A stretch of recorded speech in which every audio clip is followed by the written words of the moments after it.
Hello लोगोफोर, नै जोङो माने क'क्राझारावहाय माने थांगासिनो दं आरोखि।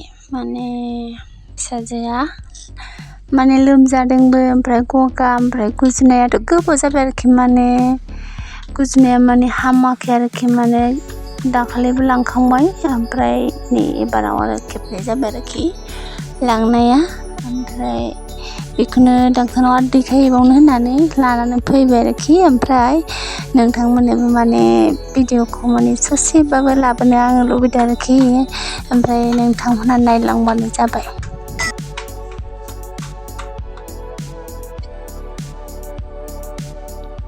सफैबाय नै लोगोफोर, माने जोङो फुङावनो ओंखारदोंमोन नालाय, ओंखायनो एसे थाब सफैथारबाय आरोखि जोङो।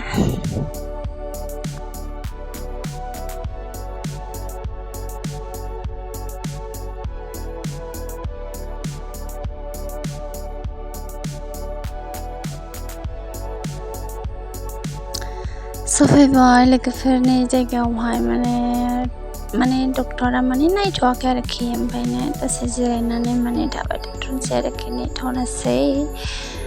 आं दा नैबे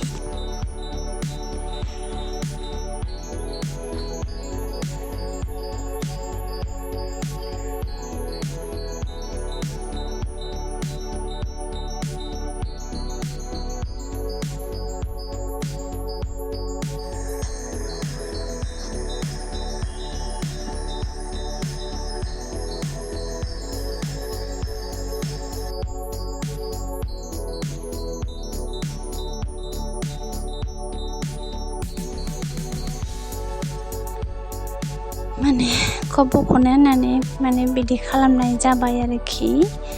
ओमफ्राय नायसै एबारावबो माबायदि जायो।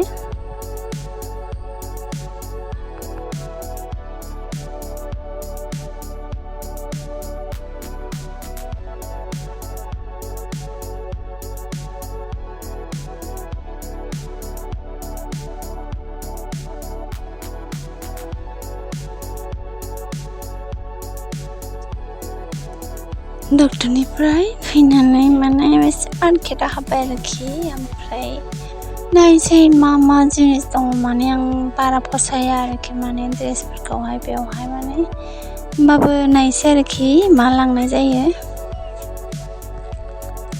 गैया, जेबो फसायासै। ओमफ्राय होमबाबो लाबाय एसे एनै गथ'नि गेलेग्रा।